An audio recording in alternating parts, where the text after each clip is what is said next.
Hello, my name is John Franklin. Today I'll be doing chlamydia. I'm presenting chlamydia. My title is, You Can't Spell Chlamydia Trachomatis Without STD. Let's look at an overview of what we're going to be going over today. What is chlamydia? History, symptoms, complications, treatment and prevention, experiment, transmission, who's at risk, location, how common it is, and some fun facts. What is chlamydia? Chlamydia is an STD, sexually transmitted disease, or an STI, sexually transmitted infection. The reason I classified it as both is because all an STI is the STD without the symptoms. And since most chlamydia cases are in fact asymptomatic, it is most times classified as an STI. But then again, it also does have symptoms as well, classifying it as an STD. Chlamydia affects both genders, male and female, and its main function is to damage, and most times permanently damage, the reproductive system. 1907, Berlin, Germany, a German scientist by the name of Alstader von Prozac was going through some conjunctival scrapings of an infected orangutan when he came upon chlamydia. He came up with the name by going through Greek words. They originated from Greek words. So chlamydia originates from the Greek word chlamys, which means cloak. And trachomatis is already Greek. It means rough or harsh. Scientist Prozac actually believed that the name described the actions of the disease very well. Symptoms. Before we go to the symptoms, most of the symptoms don't appear, so most of the people, like I said earlier, are asymptomatic. And most times, you don't even know if you have chlamydia until a few weeks after you're infected. So symptoms include some of the common symptoms that are shared by both genders are burning urination, discharge from the penis or vagina, pain in lower abdomen, or painful sexual intercourse. So the symptoms in females include abnormal vaginal discharge that may have odor, bleeding between periods, painful periods, abdominal pain with fevers, pain when having sexual intercourse, itching or burning around the vagina, and pain with baby. Symptoms in the male include small amounts of clear or cloudy discharge from the head of the penis, painful pee, burning and itching around the head of the penis, and pain and swelling around the testicles. Complications. Now, the thing is about chlamydia, it mostly affects women in this case. So some of the female complications would be the fact that they can give their children. Since you can't give your child, you can't fully pass on chlamydia. But there are some defects that can appear in the child, such as pneumonia. Another thing is PID, or pelvic inflammatory disease, which is, as the title suggests, self-inflammatory, and a burning sensation in your pelvis. A big complication with females when it comes to chlamydia is ectopic pregnancy. What ectopic pregnancy is, so whenever, during sex, okay, the egg of any woman always is in the fallopian tube. So once the sperm cell meets the fallopian tube, it then moves the egg and the sperm cell to the uterus. But in this case, in ectopic pregnancy, whenever the sperm cell meets the egg in the fallopian tube, it stays there, and it attaches onto one of the organs in the abdomen. This is very fatal to the child, and in most cases, the baby does not survive. Male complications are pretty short. It's just pelvic inflammatory disease and epididymis inflammation, and all that is just a burning sensation between the penis and the tube that connects it to rights defenders. Defenders. Treatment and prevention. So first of all, I want to go over prevention. The best way to treat something is to never get it. Pretty much the plot of any Terminator movie is they send the Terminator in the future, back in time to stop that person from making anything so they don't, destroy the world or something like that. So that's pretty much the same thing here. Safe sex. Stop it before it even happens. Use condoms. Limit your sexual partners. Regular screening to doctors. And avoid douching. All douching is the cleaning of the vagina with vinegar and water. And what it does is it kills the bacteria inside of it. The thing that's bad with this is that along with killing the bad bacteria, it also kills the good bacteria. So it kind of has the Germ-X effect.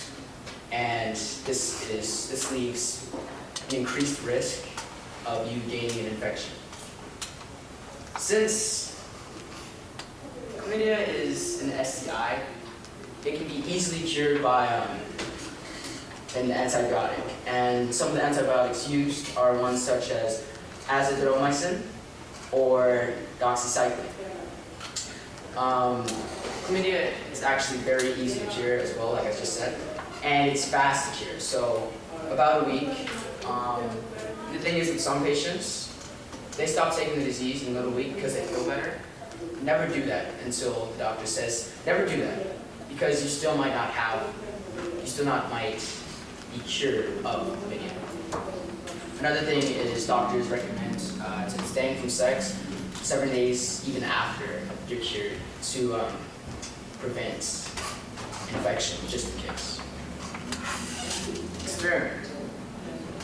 My experiment, so the objective of the experiment was to see which antibiotic was better at fighting chlamydia, cationic liposome encapsulated doxycycline, or Caldox, or free doxycycline, just Dox. The hypothesis was Caldox would be more effective than Dox. So the methods were, so female CFI mice were challenged intravaginally with 1.2 times 10 to the 5th power inclusion point units of chlamydia.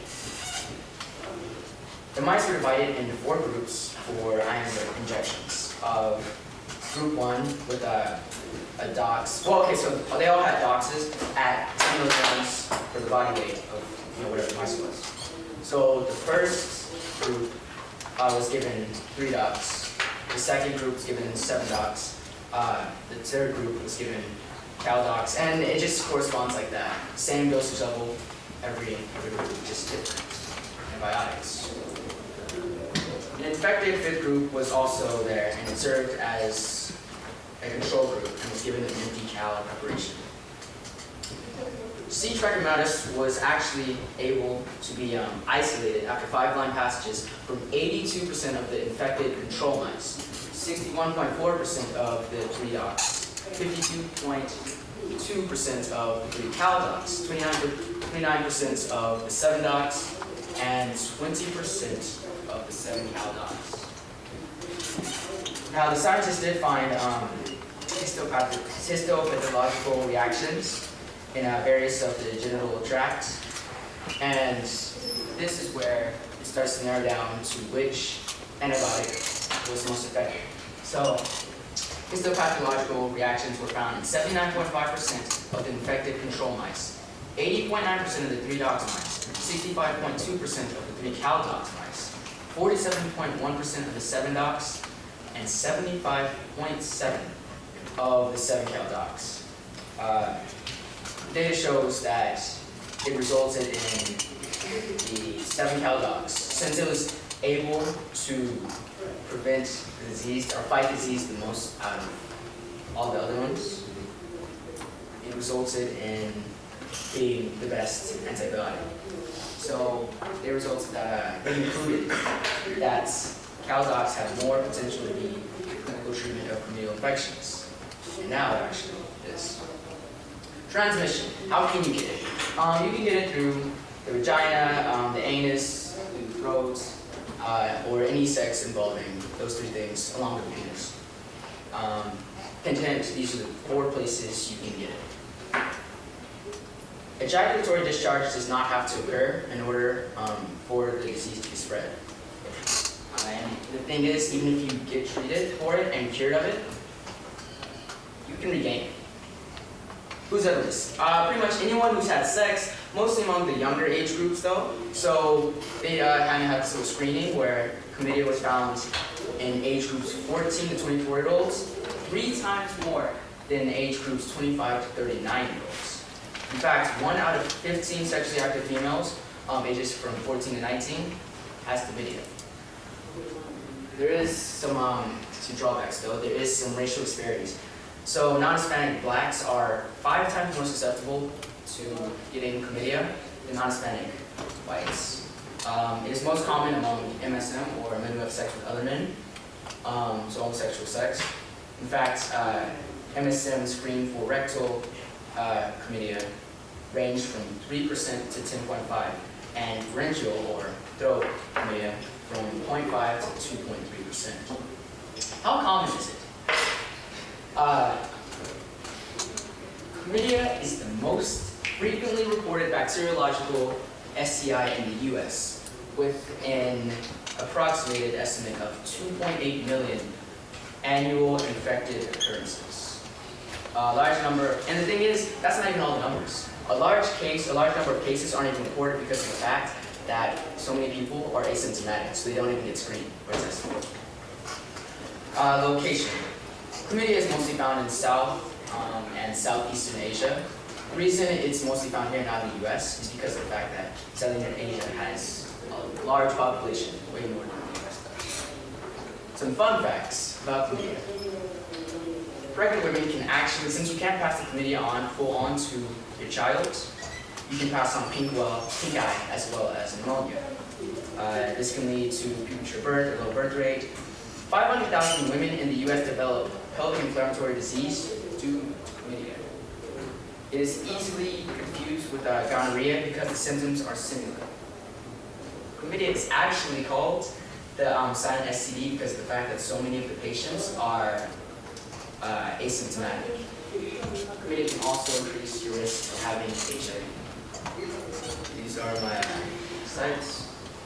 That concludes my presentation. Any questions?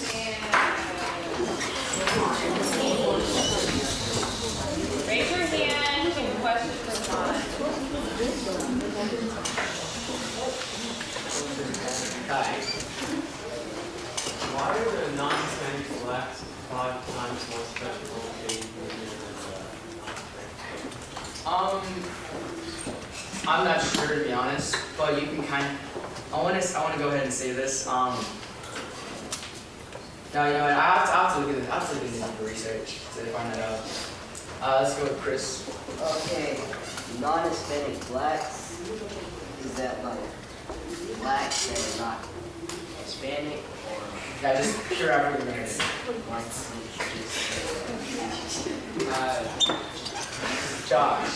So, I got 2 questions. Alright, so the first one was whenever you said when the sexual intercourse is going on and then the sperm meets egg and then they stay there, what was that called? Oh, ectopic pregnancy. Okay, that. When that happens, can you notice it in the woman like when she's pregnant? Actually, you can, but most times it is discovered in women 8 weeks after they're pregnant.